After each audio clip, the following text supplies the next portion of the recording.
Yolanda Rasco, and welcome to Author Talks. It is so great to have all of you here, and we're here tonight to welcome Vanessa Riley. I'm going to give you guys a brief introduction, and then we'll welcome her on up for the book discussion. So today, I am thrilled to introduce an extraordinary story writer whose work invites us to journey deep into history, into the hearts of some really remarkable women and into their worlds that feel alive on every single page.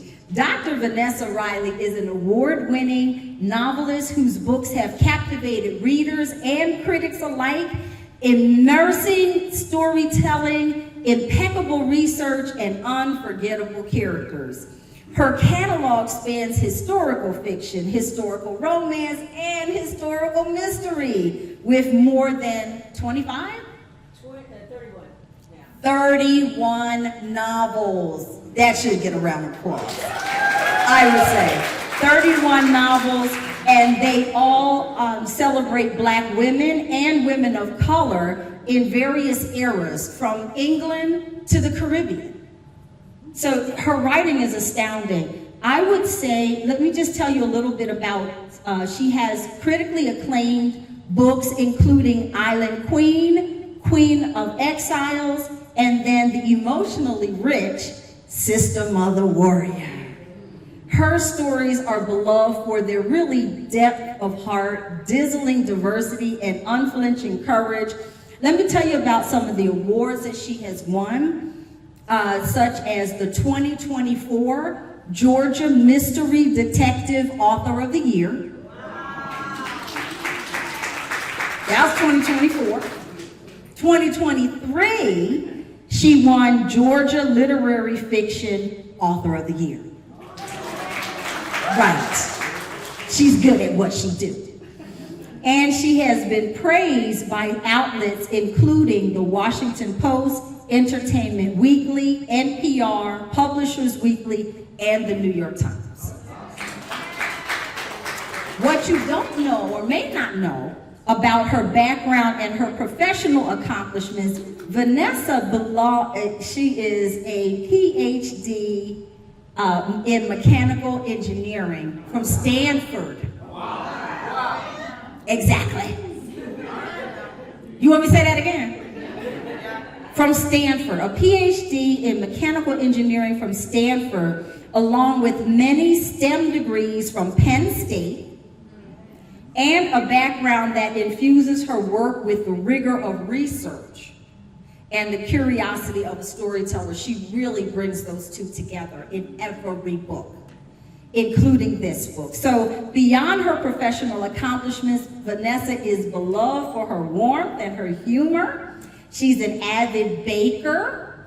She adores the Trinidadian grandmother recipes, right? And she loves lattes. Yep. And you can find her often on her cozy porch with just the right amount of caffeine. Yep. And so just please join me in welcoming this astonishing writer to the stage, Vanessa Riley.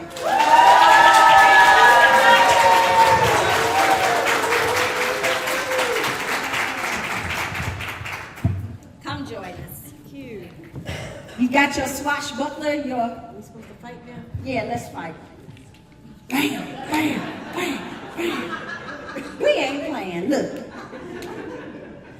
We got our gear on. We are ready to do this. Vanessa, I have waited for a whole year. I know. To get to this conversation. So here we go. I want you to start by just sharing with the audience about the story, and then I can jump into some of my questions about the characters and how you got into it. So this is historical fiction, and it's based on a real person at the real time frame of the 1600s. What most people, we're familiar with 1691, where the slave trade has taken off because they figure out that sugar is the cash crop. I'm taking you back 50 years, so about 1650, 1675, they think tobacco is the product. tobacco don't grow well in the Caribbean. So they're not importing as many enslaved peoples. So people are still trying to figure everything out. And what you have in the 1600s is there's only two world powers, and they're probably not the people you think are the world powers. It is the Spanish Armada, you know, the big ships stealing all the gold from the indigenous in South America, and the Muslim country of the Mughals. They have all the gold.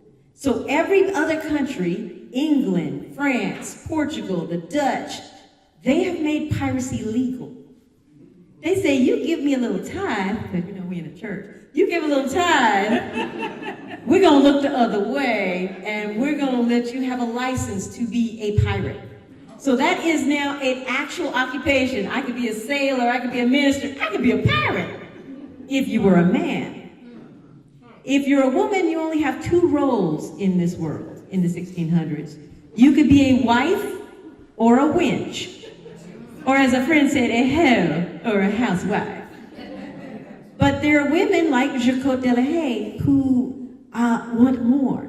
They want a third option. And this book follows the life of Jacquotte. She's working in her father's tavern, and she's waiting tables, making stew, but she's listening to the pirates who are coming into the tavern. And they're telling about adventure. And it plants something inside her. So when she gets the opportunity to try and be a pirate, she takes that opportunity because she wants adventure, and she doesn't see why the world says no to women having adventures. And that's the story. It's an incredible story. What I will tell you from my reading, what I loved about the story is the characters. The people are amazing. And so that's what I hope you guys fall in love with in this book. There's lots and lots of folks. I'm going to open up with reading a little bit about the mother of the main character, Jacquotte Delahaye. Her mother was, of course, bold, courageous, and decided she wasn't fond of the life that she was living. And I think just like our forefathers, she made a choice to do something different. And that's where the story begins. So hold on to your hats. So spoiler alert, Jacquotte's mother was enslaved in Haiti. And one day she's a laundress, so she's supposed to regularly take the laundry baskets. But this time she has her daughter, 4-year-old daughter, in the basket. She makes her way to the coast and she steals a ship. So for the first time they are free and they end up in Tortuga. That's the first part of the story. So the first person that she saw as a pirate was her mother. Her mama, right? She walking in her mama's footsteps. In her mama's footsteps. All right, so here you go. What you're gonna love the language.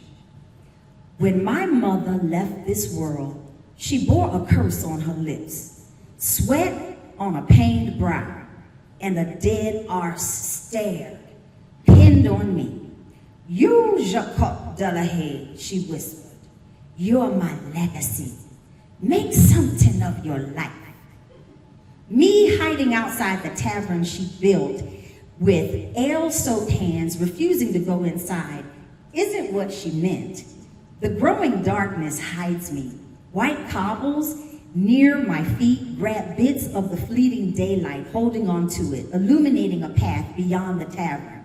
I should follow it and flee, but I'm too angry to move. Accidentally, not so accidentally, spilling ale on a patron shows a weak temperament. Weakness is a disgrace.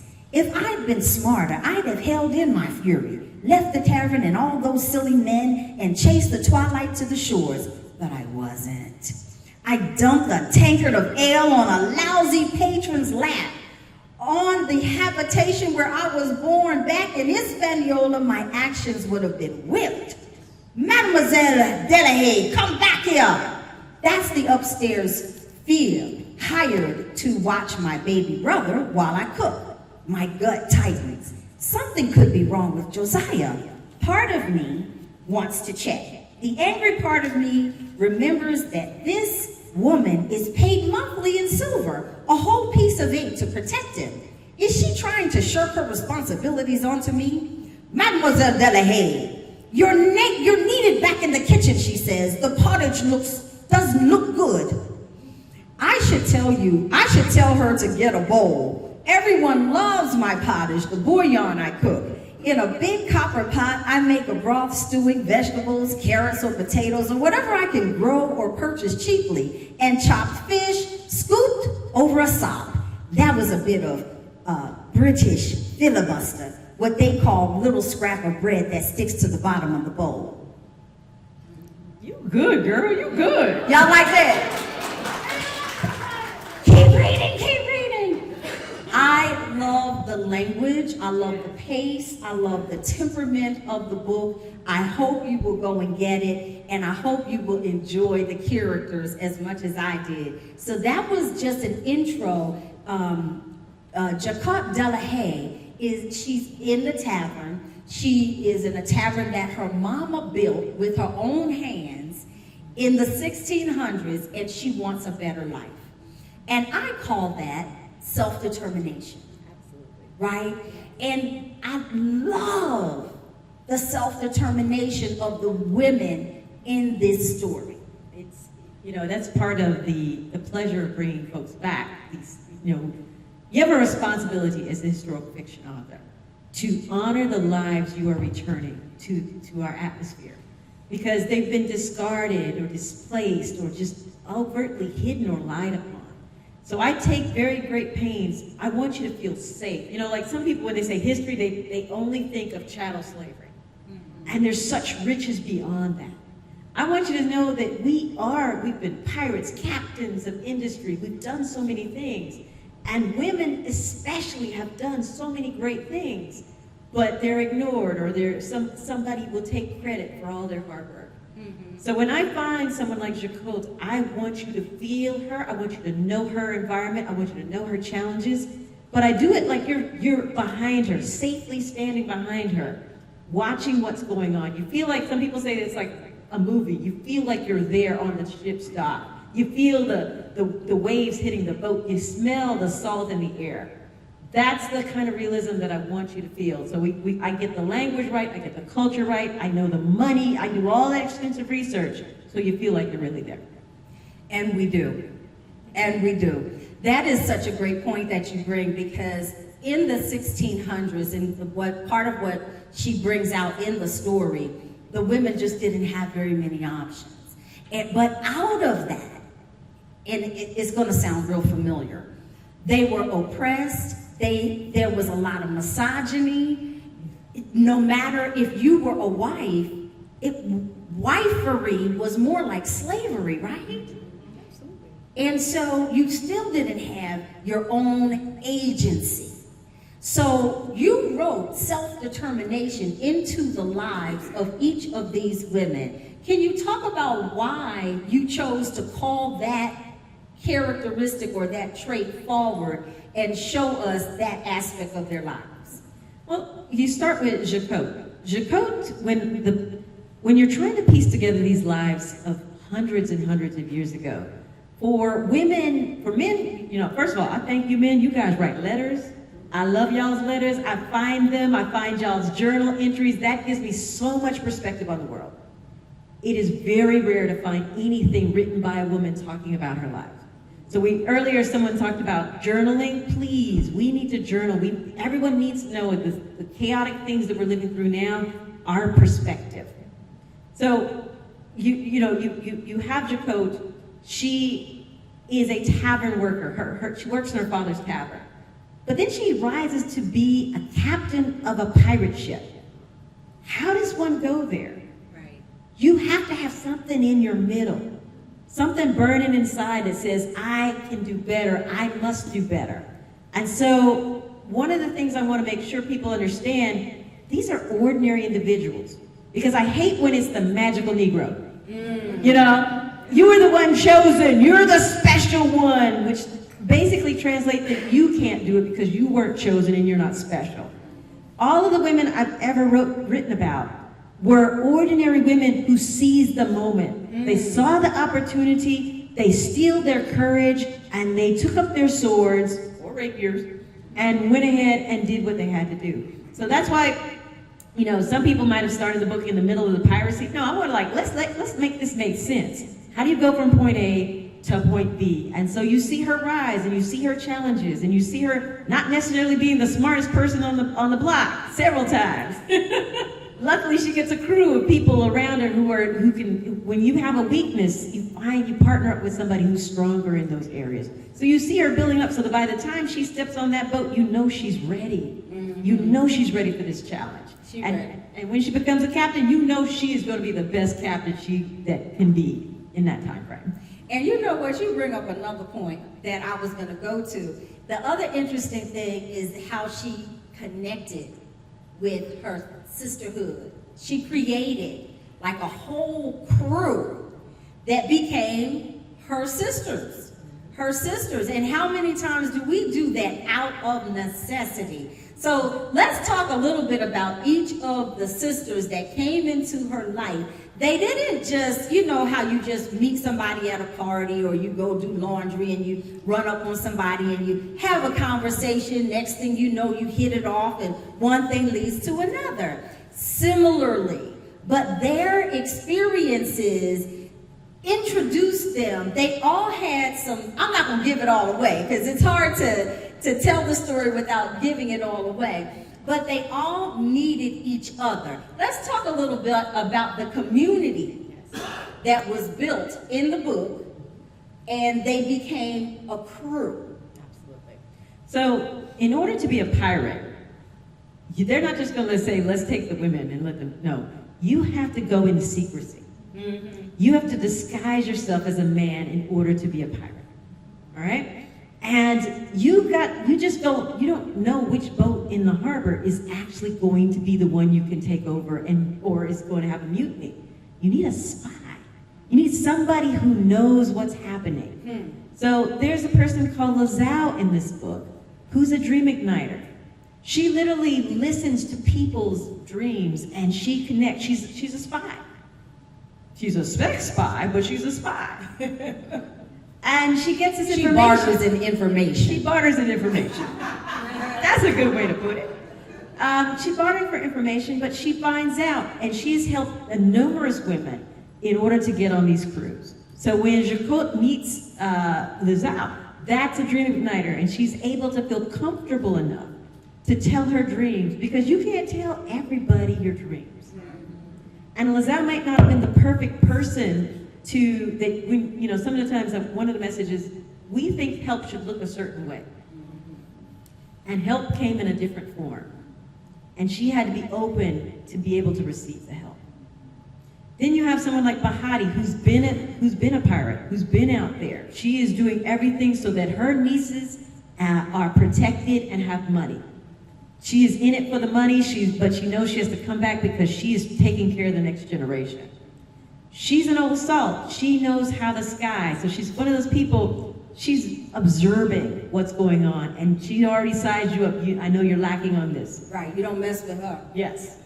But she knows enough to know how to encourage you so that you can stay the course and gain the skills that you need. Then you have people like the Wolf, who is, sometimes they're in, sometimes they're out. But when it's time to be your shield, they are there to be there for you. You have people like Celia, who's young, who's emotional, whose emotion sometimes gets the better of her. But Jacquotte had to learn grace to be able to forgive her for her shortcomings and make sure she feels like she's a part of the crew. So a friend of mine said, you didn't write a historical fiction, you actually wrote women's leadership into this book. You know what? That's one of my questions.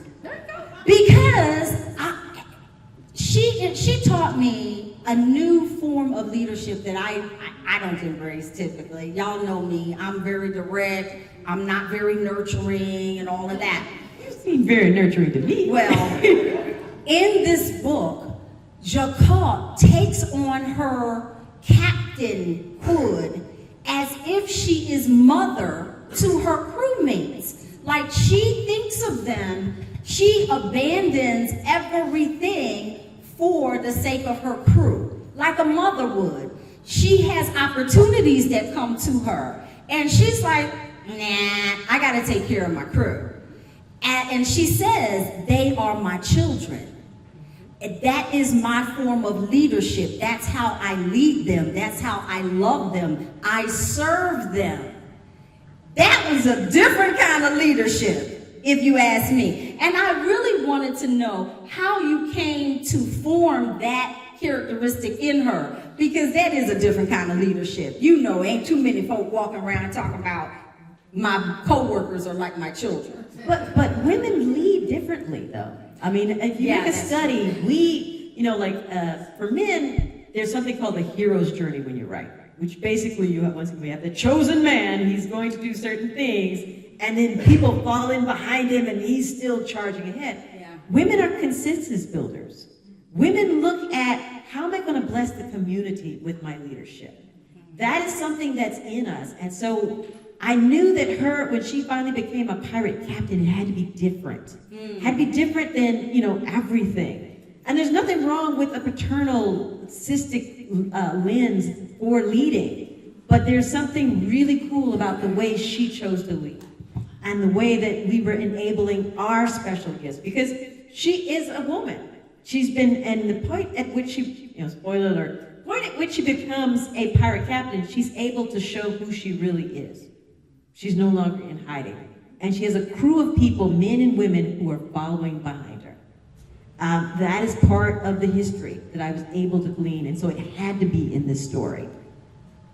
One of the things you guys, everybody loves the movie Pirates of the Caribbean?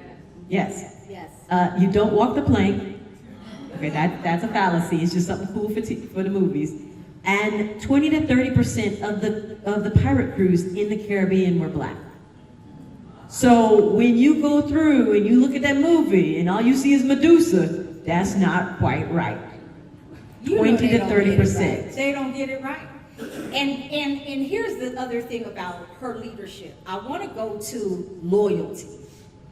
On a pirate ship, apparently, loyalty was everything. Because you're going out, you're looking for somebody to steal from. So you know it's going to be a fight, right? To the death in many cases. So they, as shipmates, they would bond with one another to the death. And so I don't know that level of loyalty where but it was fascinating to me to see that level of loyalty out of necessity.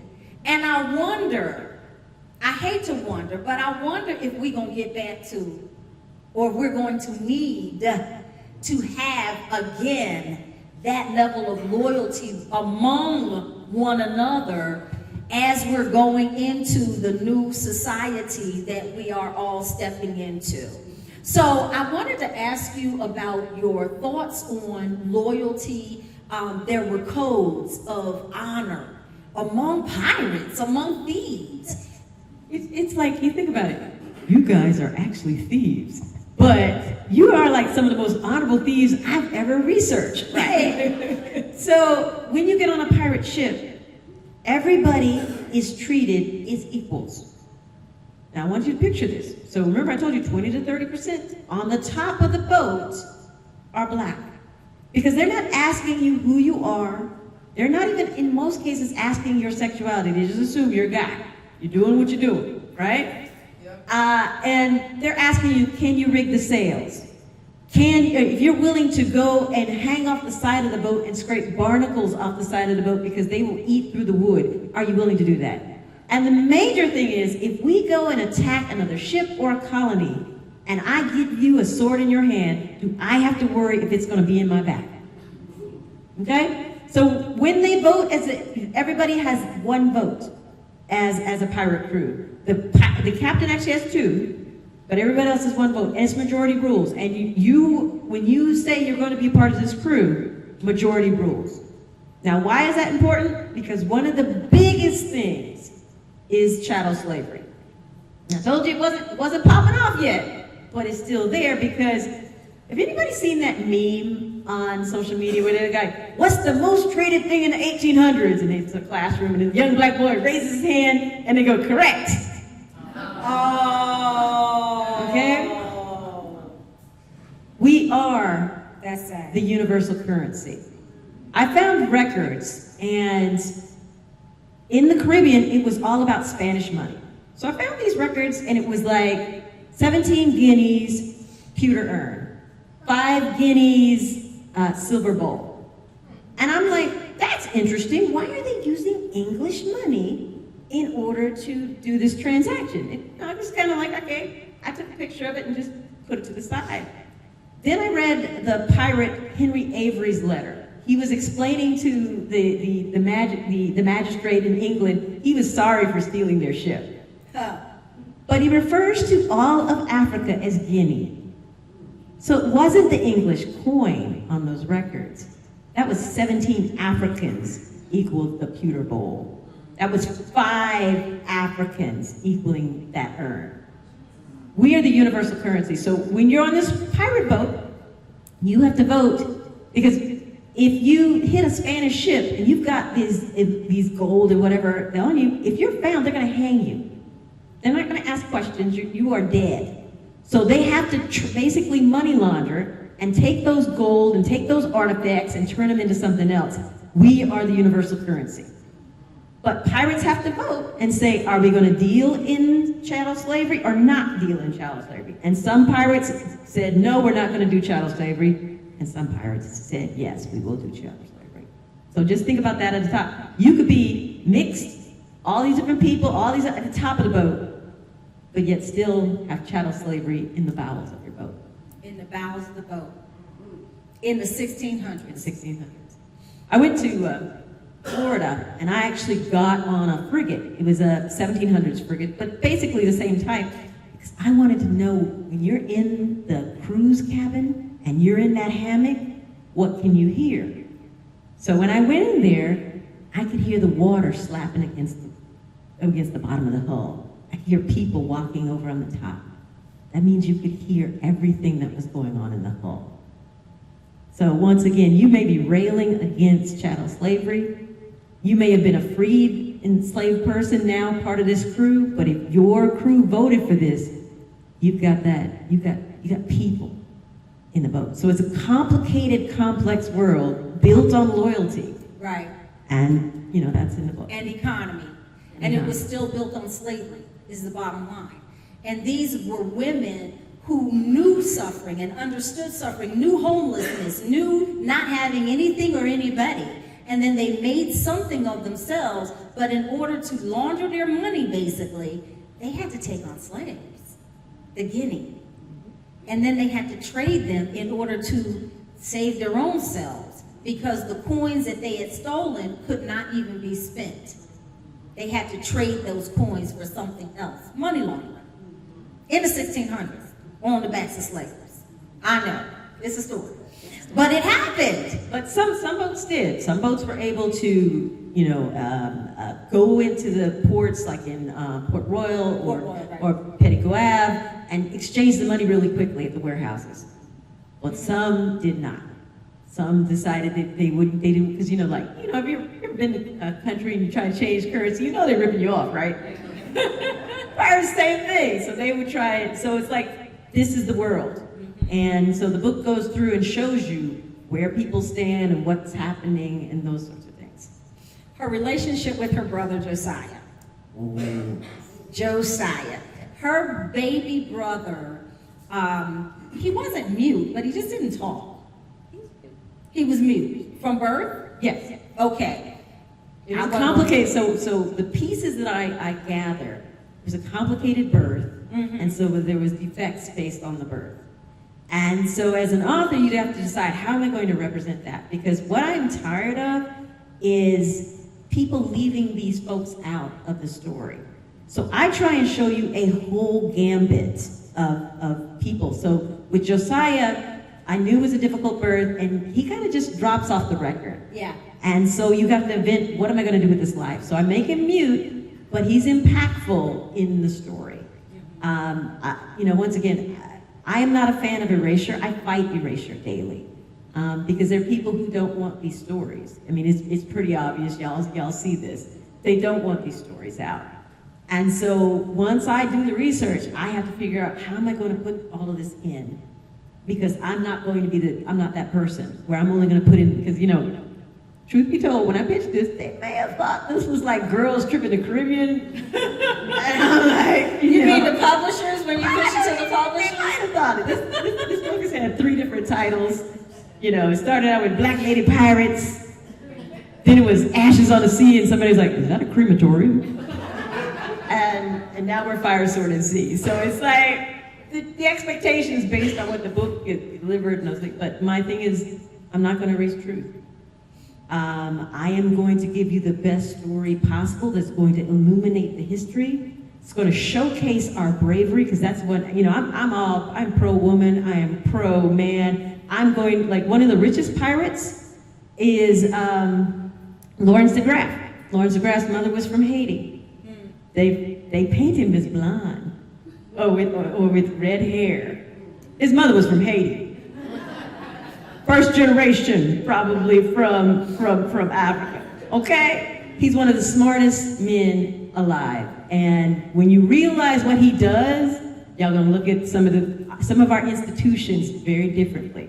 And these are pieces of our history that we can take pride in. Even though it's piracy, we're still conflicted on that. It's piracy, but what they do with it is amazing. And so I had to tell you guys the story. Did you tell them that piracy was sanctioned by the Queen? I didn't, but I will do it right now. Yeah, piracy was sanctioned by the Queen. I mean, it's once again, if you didn't want to hit this, if you were Britain, you didn't want to hit Spain because Spain's got all these big ships. But you would let the pirates do it, and you give them a writ, you just give me that little tithe, give me 10%, and I'm gonna look the other way. And y'all have a license to do this.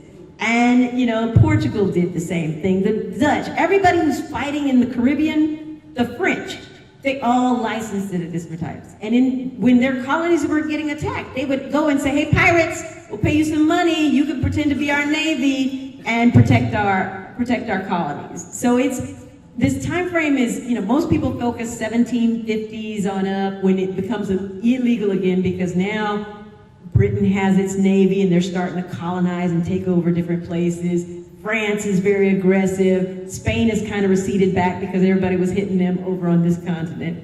And so it's a very different world. But yeah, it was sanctioned, which is, to me, was like, that's crazy. That's crazy. Very different. Final question. Then we'll come to you guys, and I'm sure you have some questions for her. When we talk about destiny versus discovery, like these women were on an adventure from the beginning of the story to the end.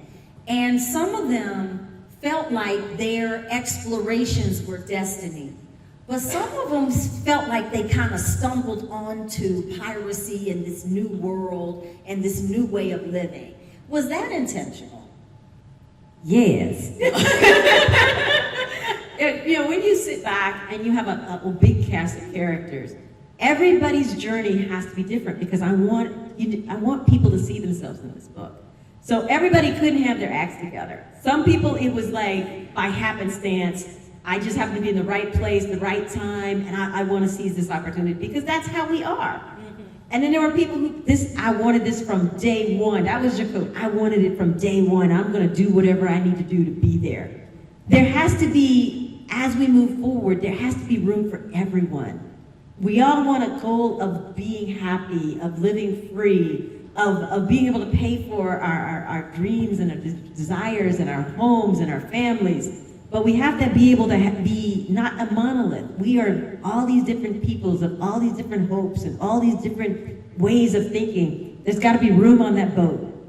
So I go back to that boat. I love that boat, the meritocracy of the boat, where can you do the job? Can I trust you to have my back? To me, that is one of I love that aspect of this part of history. Those are the good old days. Yes. The real good old days. Well, I want to thank you again for writing this story. It resonated with me. And what it resonated more than anything was the fact that these women didn't have very many options, but they made their way, baby. And I know some of y'all out there as pirates. I know some of you. I couldn't buy enough of these little swords to give y'all, But I was gonna send some of y'all home with some of these swords so y'all could just keep jabbing at folks. And Jabbing at those things opportunities. happen. Right, making things happen. But some of you know piracy. Meaning, what I mean, and I'm speaking specifically to some of my women friends, you all know how to determine your future yourself, no matter what. And that is what got me to the end of this story. Y'all have no idea what it took to bring this author talk together here tonight. But baby, I was reading this book, praying, talking to Jesus and Jacquotte Delahaye.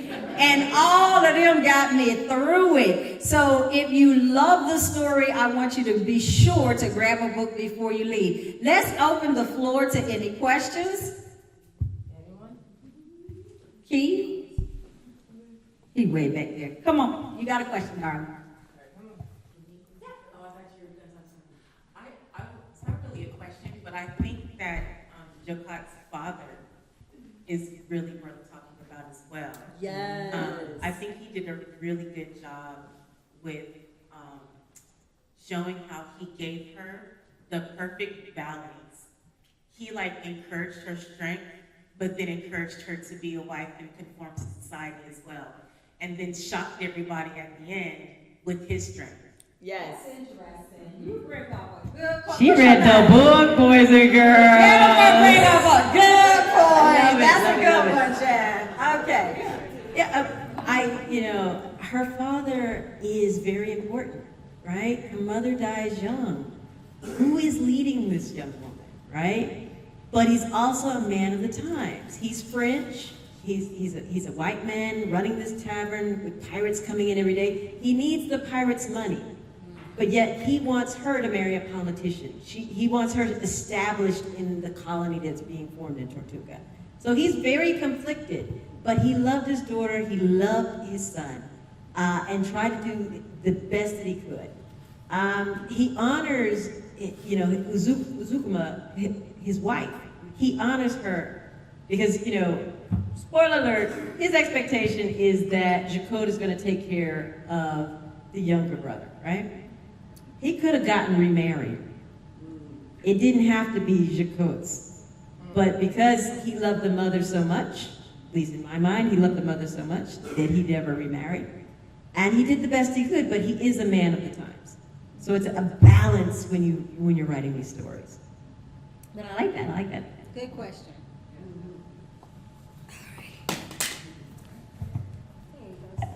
How did you come upon this particular, were you doing some research and you're like, oh, this is interesting? I was suffering. It was time to turn in another proposal to my publisher. And I happened to be in that horrible place at Jamaica. And anytime I go to a colony or any place, any island, I want to see the real history. And when you fly into Kingston, you fly over Port Royal. And what people don't realize, Port Royal is or was Sodom and Gomorrah in the Caribbean. Really? It was destroyed by a tsunami, an earthquake, and fire all on the same day. Wow. All in the same day. Half of it is still below the sea. And so the half that survived, there's the Fort Charles. So, a lot of the British colonized Jamaica. So, Lord Nelson, they were showing, we went on tour. They showed me where he stayed, the bunks and the barracks. And they said, would you like to see the prisoners? As a black person, I said no. And they're like, but we kept the female pirates there. Okay, I will go. And you go there and there's an energy. You can just feel it. And they're telling the story of Mary Read and Anne Bonny. And I was like, well, those are two white women. Are there any black pirates? And we all did what we do these days. We all took our phones out. We started Googling. And the name Jacquotte Delahaye came up. And then I found bits of her, just in that quick search, found pieces of her story. And I'm like, this woman became a pirate captain? Oh, I gotta know everything about it. And then you do that deep dive. But it was literally, I encourage anybody, when you go anywhere, speak to the locals, get involved in that history. Let them tell you the stories, and just be open to what you find. So if I hadn't done it and hadn't gone there, y'all would have had a different book.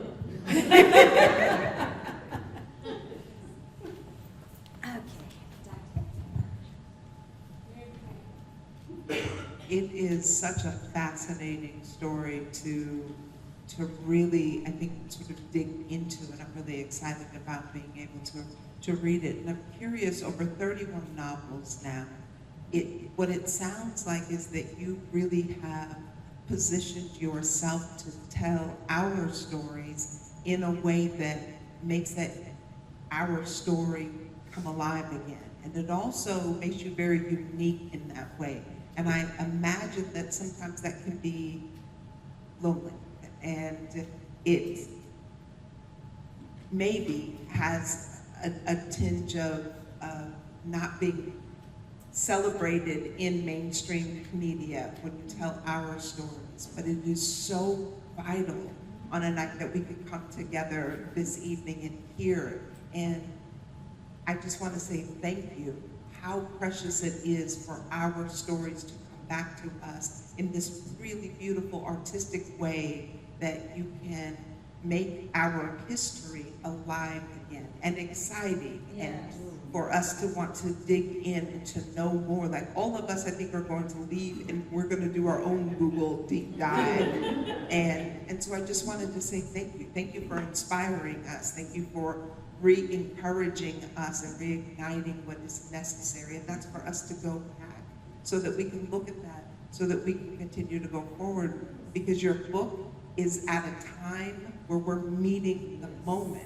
Like the world feels like it's on fire right now, but we are the rainstorm. And thank you. Thank you. Thank you. You just gave me you just gave me chills when you said that.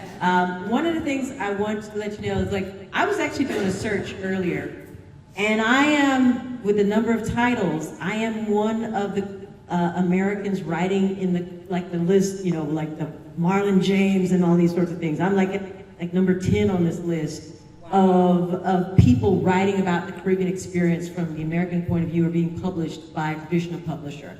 So it is unique, and I understand that. But I also want to tell you, the sisterhood amongst all Black women writing historical fiction is amazing. We support each other. Like Sadiqa Johnson is actually having an event at the same time, and normally I would be there, she would be here with me. I think we're going to be having an event in March together. Yes. But we're talking on the phone this morning, talking about, you know, I'm congratulating her on hitting the USA Today with her new release. There's a sisterhood out here because we understand how rare the position is and how under fire we are in just telling any story that lifts up Black men, Black women, Black peoplehood in a way that's absent of the pain porn. Because, you know, there's a point in time where people love that pain porn story, and they love a pain porn story where there's a savior who doesn't look like us, who comes in and liberates us. But there are so many stories where we liberated ourselves, where we changed the economic balance, where we found the will to lead, the courage to lead, and all of the diaspora is ours. From Africa to Trinidad, yes, to Demerara, which is present-day Guyana, it's all ours, and the United States. I hate it when people try and say Black American and this. No, it's all of ours, because we're all from these places. And I don't care if you do a DNA test, you're gonna find some Caribbean, you're gonna find something in Africa, Igbo, you're gonna find it. It's all there. So let's just stop it and learn everything, because we can be so encouraged and find the strength now, because we need strength now. These are chaotic times. They want you to feel small. They want you to feel lost.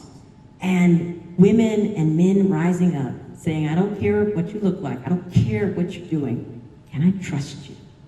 Are you part of my crew? Yep. Those are the stories that we need. I just have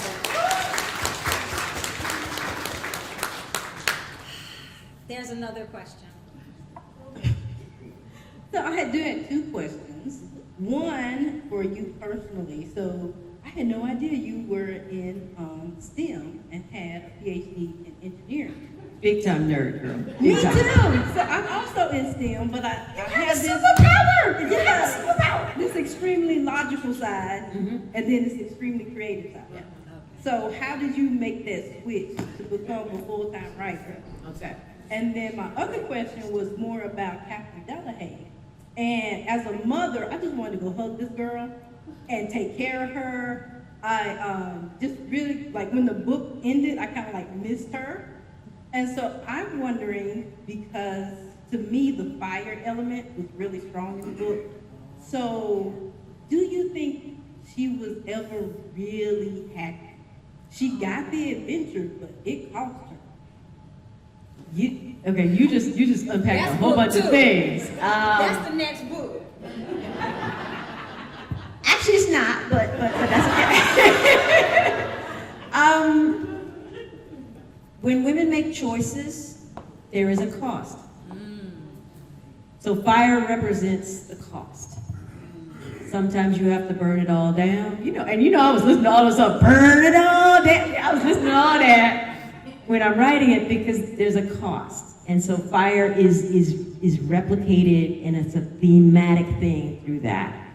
For her to rise in that environment, there was a significant cost. Those who read know what that cost is. It's a significant cost. So that is a thing. And I don't think we've moved very far from that. Just look at 2024.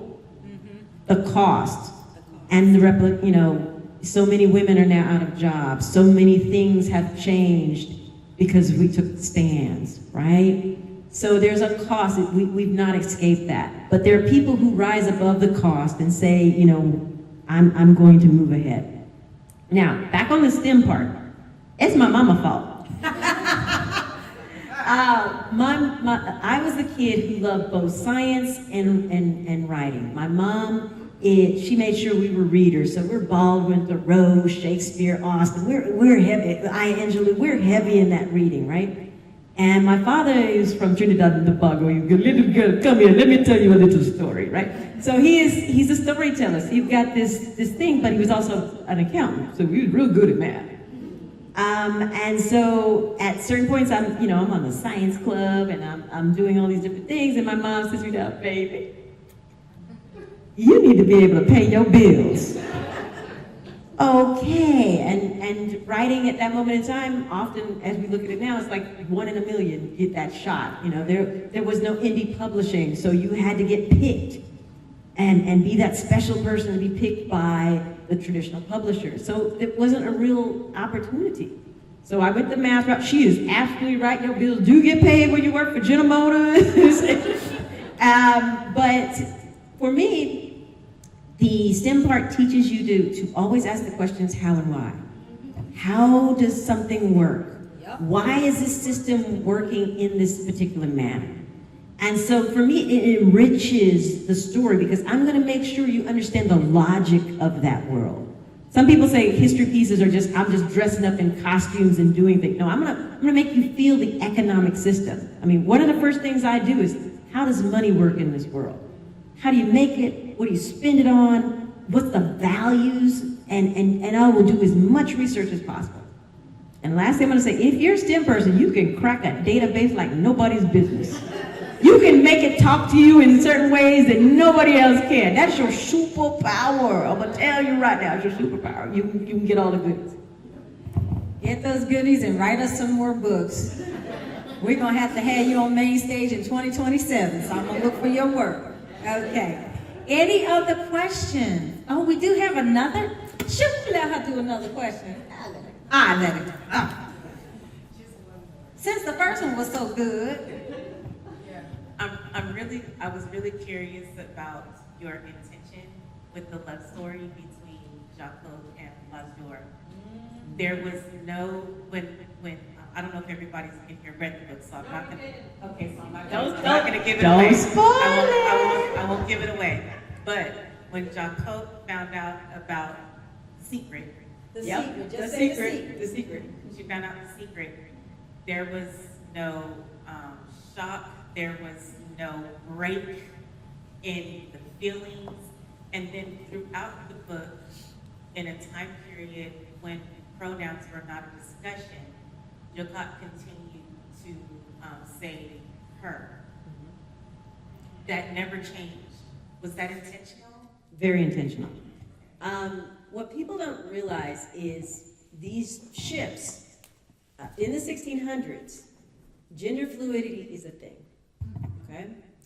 They actually have a term for same-sex marriage in the 1600s called a métellage. And it was because they realized you're out on these ships for maybe 2 years. You may not come to port, and you form these very close bonds with your shipmate. And so it's a formal marriage, and so that's how the captain knows if you, and you could die any minute. That's how the captain knows where your goods are going. So it's called a métellage, it's a formal marriage. Some people say it's like in the Bible, David and Jonathan. Some people say,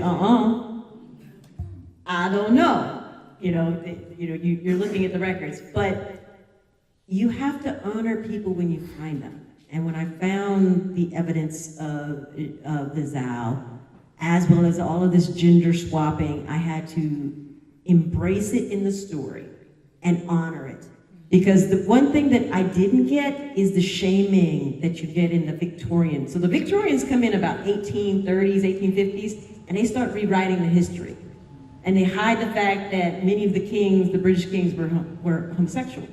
They hide all of this. They don't want nobody to know any of this. They change, but I've seen farmers keeping journals in the 1805, talking about how natural it is to have these affinities and to find love where love exists. So you see, as you get closer, you see all this erasure of what actually was happening. So the 1600s, the 1650s story, I'm showing you what's happening based on the records I'm finding, and I'm not going to be accused of erasure. I'm not going to pretty it up because it's going to upset certain people. I'm going to show you the truth. When you get a Vanessa Riley book, if I name a street, it's a real street. Okay? That's the level of detail and research. I have translated French, German, whatever I need to do to get you the freshest manna and make sure that it is accurate. Because sometimes this is your first and only experience looking at these types of history. Yes. I'm going to give you as much truth as I possibly can. And I encourage, I put a bibliography in the back. So y'all can go back and y'all can read, and because I told you I'm 9th on this list. Why? I'm an engineer, for God's sake. Y'all need to be writing. Y'all need to be getting these stories out there. Your ancestors, your grandparents, they got rich stories. All these stories need to be recorded and told before they are gone. Because we're living in an age where stuff is disappearing. Yes. So we need to tell these stories. I'm glad I'm 9th on a list, but I shouldn't be. We need to have more people tell these stories. So once again, very good questions, and you can always email me, and you might get a 2 o'clock in the morning answer. But those kind of conversations, because I want people to read it and experience it. But when I find truth, I'm going to show you truth. I'm not going to whitewash it. She's going to tell it like it is. Well, we are going to wrap it up, but I do want to call out to people that I follow her on Substack. Yes. Because her writing is so good. So she writes like every week about stuff. So I would encourage you, if you like Substack, look her up on Substack. I think you will really enjoy it. Just subscribe to her newsletter there. You want to say something about that? So with Substack, I was very angry November 5th, 2024. And I did not know what to do with it. And I write all these historical books, so it's really hard because people just see me from the historical books. I'm like, I'm a person living in this day and age. So I made a commitment to myself to start writing essays of whatever was in my head, angry, foolishness, Beyonce Bowl, whatever it is that's happening. So weekly, I do a podcast. It's a 10-minute essay I write, I read it, and we just hit 59 episodes and over 20,000 downloads, and each week about 2,500 people read it. So it's a way I feel I don't miss. You freaked me out that day when you were like quoting from the It's so stuff. good. So I was like, wow. Y'all gotta check her out. Well, Vanessa, that's why we had you here for Author Talks to kick off 2026. Yes, we would love to. Aren't you writing now? Yeah, so I just turned in book 31, which is Murder in St. James Park. And in June comes out book number 30, which is A Deal at Dawn, which is part of Regency Romance focusing on sickle cell anemia, the secret they call it the blood disease factor. Because it's, once again, another ancient disease that should have been solved by now, but it's a way of spotlighting it, honoring some of my family members who have it or had it and whatnot. But it's a romance, so it's happy now. There's some foolery in there. That comes out in June. So I'm 2 to 3 books a year, guys. 2 to 3 books a year. Awesome. Well, we want to thank you guys for coming out tonight. Her book is available for sale. We are going to have a book signing next. So we're going to be right out here in the lobby area. Give me a minute to set that up. I'm sure it'll take y'all a minute to get out there. But before you go, let's let her know how much we appreciate her and give her a nice, beautiful thank you, thank you, thank you, thank you, thank you. Thank you, Vanessa. You're awesome. All right, so thank you all for coming. Get a book. Let's get it signed.